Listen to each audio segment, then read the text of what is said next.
욥기 15장 17절에서 35절 말씀 함께 읽었습니다. 앞서서 1절부터 16절까지 욥을 비난하고 욥이 말했던 그 말에 대해서 욥의 지혜 없는 자라고 그를 깎아내렸던 엘리바스는 오늘 17절부터 35절 본문에서 이제 오히려 자신의 지혜를 드러내고 자신이 가지고 있는 지혜를 뽐내고 있는 것을 볼 수가 있습니다.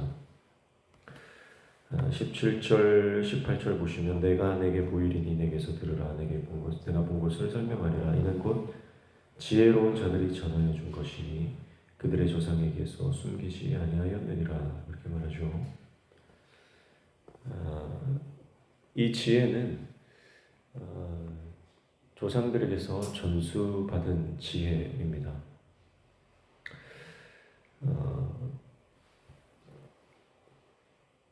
그리고 19절 보시면 이 땅은 그들에게만 주셨으므로 외에는 그들 중에 왕래하지 못하였느니라. 그렇게 말하면서 그가 전수받은 지식, 그가 가지고 있는 이 지혜라고 하는 것이 자기들에게만 허락된 자기들만의 전유물이라고 하는 것을 또 말하고 있습니다. 그러니까 이 엘리바스가 가지고 있는 지혜라고 하는 것은 조상 대대로 물려받은 것인데 이것은 배타적이고 편협한 지혜임을 스스로 말하고 있습니다. 자기가 그렇게 말하면서도 그것이 얼마나 부끄러운 것인지, 얼마나 그것이 굉장히 좁은 것인지를 모르고 있습니다. 그러면서도 자기가 가진 지식이, 자기가 가진 지혜가 최고인 것처럼, 마치 자기만이 진리를 알고 있는 것처럼 그렇게 말하는 거죠. 그러니까 자기만 모르는 거예요. 자기가 가지고 있는 이 지혜가 얼마나 배타적이고 편협하고 근시안적인 지혜인지 모르면서 그 지혜를 드러내고 있다라고 하는 것입니다.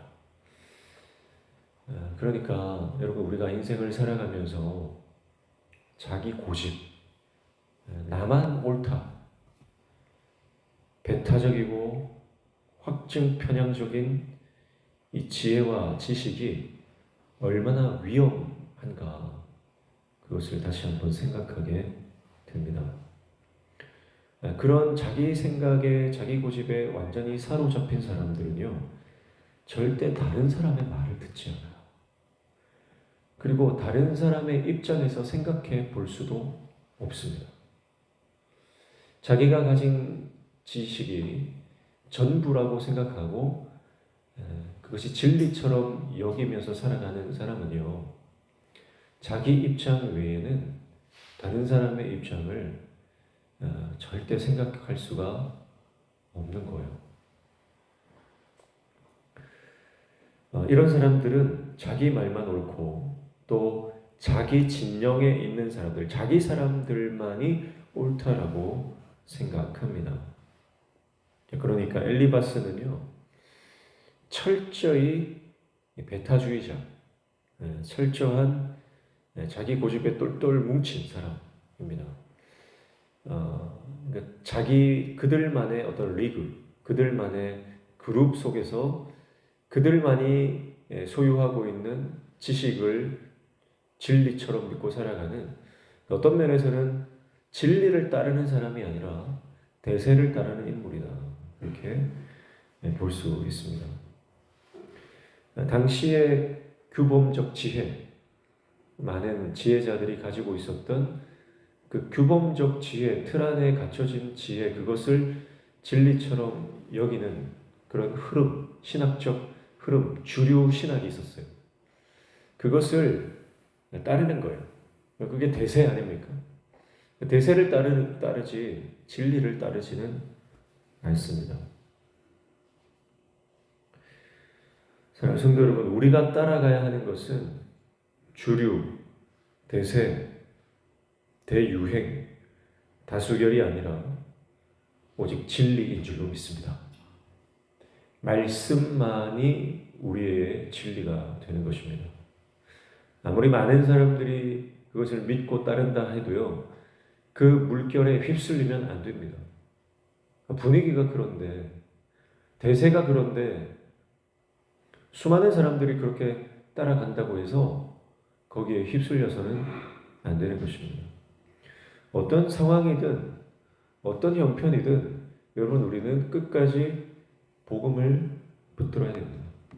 하나님의 말씀을 붙잡고 그 말씀을 쫓아가야 합니다. 우리가 하나님의 말씀을 붙잡지 않으면 결국은 진리처럼 보이는 유사 진리, 유사 복음, 거기에 빠질 수밖에 없는 것입니다.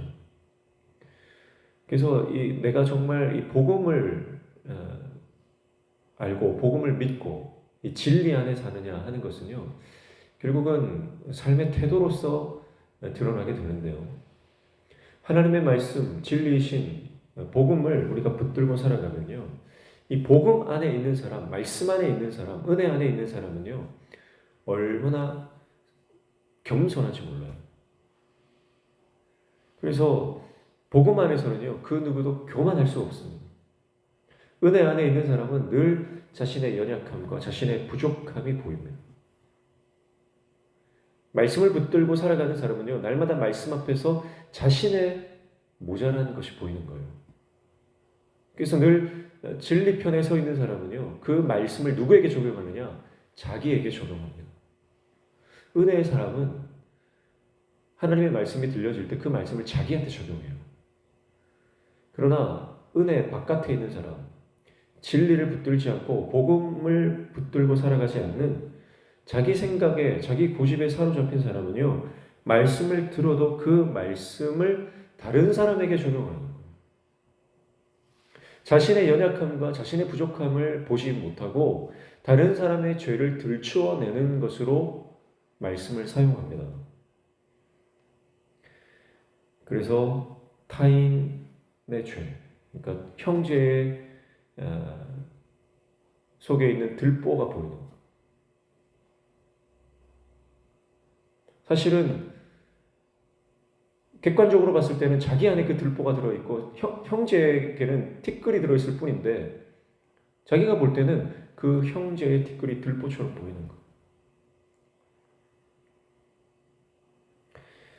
오늘 엘리바스가 말하는 것은 간단하게 말하면 이거예요. 내가 조상들에게서 얻은 지혜가 있다. 너 이거 잘 들어라. 결론이 뭐냐면 악인의 인생은 고통이고 악인의 결말은 비참한 것이다. 여기서 말하는 악인이 누굽니까? 바로 욥입니다. 한마디로 말하면 엘리바스는 욥을 가르치려 합니다. 그리고 그를 겁박하고 있습니다. 내가 가진 지혜가 진짜고 너가 말하는 그 지혜는 가짜다. 그렇게 말하고 있는 거죠. 자신이 얼마나 완악한지 엘리바스는 스스로 모르고 있습니다. 사랑하는 성도 여러분, 오늘 내 마음 안에, 우리의 심령 안에 이 엘리바스의 완악함이 없는지 우리는 하나님 말씀 앞에 겸허히 설 필요가 있습니다. 내 안에 이 가르치려고 드는 태도, 내 주장, 내 생각, 내 지혜를 강요하려고 하는 태도, 이것을 우리가 발견해야 할 것입니다. 그리고 우리 안에 이 영적 엘리바스의 모습이 있다면 십자가에 다 못 박을 수 있기를 축복합니다. 자녀를 대하는 태도, 남편과 아내를 대하는 태도, 성도를 대하는 태도, 여러분 우리는 다른 사람을 대하는 태도, 어떤 태도로 접근하고 있습니까? 나의 연약함과 부족함을 알고 겸손히 누구에게서라도 배우려고 하는 태도로 우리는 살아가야 할 것입니다. 가르치고 강요하고 협박하는 그런 태도를 버리고 우리 안에 완악함을 십자가 밑에 다 내려놓아야 할 줄로 믿습니다. 자기 고집과 배타성으로 똘똘 뭉친 우리 완악한 속사람을 예수 그리스도의 복음으로 부드럽게 우리의 묵은 땅을, 딱딱하게 굳어져 있는 땅을 기경해야 할 줄로 믿습니다. 그래서 말씀으로 우리가 부드러운 마음이 되어야 돼요. 부드러운 마음. 그래서 우리의 말이 아니라 지금 엘리바스의 말을 통해서 욥을 억누르고 압박하고 있지 않습니까? 말이 아니라 삶이잖아요.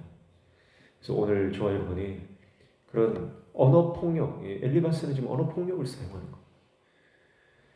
이 말이 아니라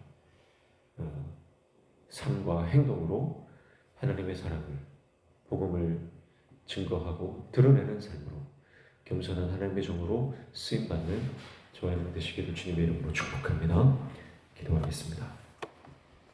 하나님, 말씀의 사람 되기 원합니다. 복음의 사람 되기 원합니다. 은혜의 사람 되기를 원합니다.